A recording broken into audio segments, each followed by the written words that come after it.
This is your last chance to make millions this week. I'll be showing you guys how to make money solo with the counterfeit cash, and I'll show you guys partly on how to survive all 10 waves on the North Yankton survival, but I'll have a full video guide of that in the description here. Now first what we're going to start off with is the counterfeit cash. What we're going to do here is we're going to steal 2 bars of supplies here. Yes, we're going to be stealing 2 bars of supplies because the thing about doing this is once they produce the 2 bars of supplies, we will always have a single vehicle to sell with here. And you can sell this in a public session or a private server if you want. But if you're going to go on do it in a public server, of course you're going to get a 2% bonus per player. So it's like a 50% bonus there. So yeah, we're going to steal 2 bars of supplies. If you get a mission where it's like you're picking up a small bag or a briefcase, just make sure you have your spawn location set to last location. Like here in this mission, I had to knock off, the balls off their bike, and basically I could just tell that it's just going to be a single bag I'm picking up. So I'm going to set my spawn location to last location, and I'm going to load into a new private server here. You will know if you're stealing 2 bars of supplies if you're delivering a vehicle back to your counterfeit cash when you're stealing supplies. For this one, I had to go to a police station, get on 1 level, wait until a police bike spawns, kill the cop, and lose the cops and bring back the bike to the counterfeit cash. That's what this mission basically is here. You just go over to the police station and just start blowing up stuff and get on 1 level, and at some point, which I think it takes up to 5 minutes, I think, or less, the police bike will spawn here.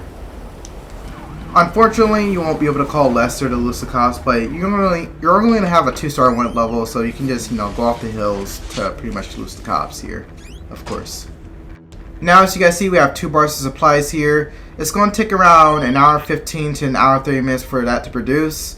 So what you can do in the meantime is a click-and-mail farm raid, anything else pretty much, security contracts, a Dr. Dre contract, pretty much anything else while this produces here.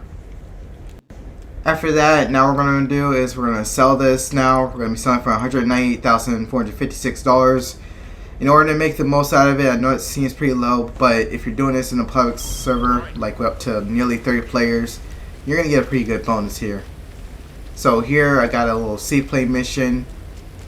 If you get a mission like this, sometimes you have to fly low. Other times you're lucky enough to fly high, but if you fly high, the cost will be on you. You have to lose the cost before you can drop it off. Now some of you may say again, why sell this in a public server? Well, it's because, yes, of course, you do get a bonus, and while people can destroy your cargo, if somebody tries to destroy your cargo, you only lose a little bit of your product. It's better than losing it all. So what you can do from there is just to close your game and come back in, and as you guys will see, you only lose a little bit of your product, not all of it. So no need to worry about that. And sadly, I wish you would add this as a feature. There's no ghost organization with the MC. I don't know fully if going off the radar would help, because I was told that the radar, while you're off the radar, the cargo will still be showing on the radar. So I know it doesn't make sense because you're literally inside the plane with the cargo and you're off the map. So it's like, I don't know, it's just weird, honestly. Anyways, we're delivering the last batch of counterfeit money to the last drop off, and we made $297,656. Not bad at all, nearly $300,000 pretty much in nearly a 30-player lobby here. And that's pretty much it. That's how you make money solo with the counterfeit money. If you just want to have a single vehicle sell, you just gotta steal 2 bars of supplies, have that produced, and then come back and sell that, and you'll always have a single vehicle. Now what we're going to go over is the North Yankton survival here. I'll have the full guide in the description here, but I'll explain part of it here in this video. The first wave here is pretty easy. You can use a pistol literally for this, and you'll literally get 1 shot for each zombie you kill. Like as you guys see, each zombie here is just a 1-shot kill with the pistol here. Here in wave 2, just use the assault shotgun. I recommend using that for actually most of these waves right here. So in this wave we have possessed boar, but it's still easy. The first 2 waves are easy, and around wave 3 it'll start to get slightly more difficult. But in wave 2 you will start to have possessed boars here. But besides that, every single zombie here is a 1-shot kill. In wave 3 right here, you can use the assault shotgun again. You will have the armory undead right here. It'll be able to take more. It will take more damage to kill like the armory undead once you get to a higher wave level here.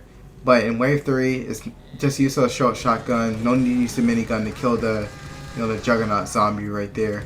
And there will also be a fiery undead too here. There'll be a zombie that's on fire. Try to keep your distance from him, because if you catch fire and you're on fire for too long, you actually get killed. So you will have the armor zombies and you will have the little fire zombies here in this wave here. For wave 4, I recommend going right behind this little cemetery right here. I'm about to show you guys exactly why. There's about to be a possessed boar that's coming at us. It'll take a lot more damage to kill it here. Pretty much the zombies are going to take more damage to kill now. Not at X max, but you know, it's going to take more, you know, shots to actually, you know, kill them. Being behind the cemetery helps out a lot. It gives you more space. You have the fire undead right here too. It'll take more damage to actually kill them. Got him. Pretty much got the wave 4 going behind him cemetery and just dropping all these zombies here.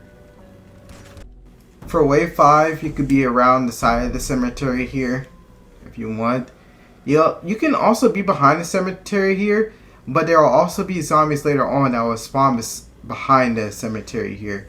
They'll be able to quickly be taken out. Like I said, for all these waves, I recommend using the assault shotgun. It's pretty effective. And later on, there'll be a bunch of juggernauts, like around wave 8 to 10. So I'm gonna show you guys how to effectively use the not just the assault shotgun, the minigun here. But here, it's just the zombies here. There should be an exploding undead here. Probably not this wave, but if not this wave, oh, see, yep, there's an armory exploding undead here. Right? No, that was a normal one. But there will be an armory exploding undead here, and that will take a lot of damage to kill. So make sure you guys be careful from that, because if you get hit by an exploding undead zombie, it will take like, I think it's like 30 to 40% of your health away. So if you get hit by it, yeah, it will take 30 to 40% of your health away. So make sure you keep your distance away from them. That's all I have for you guys today.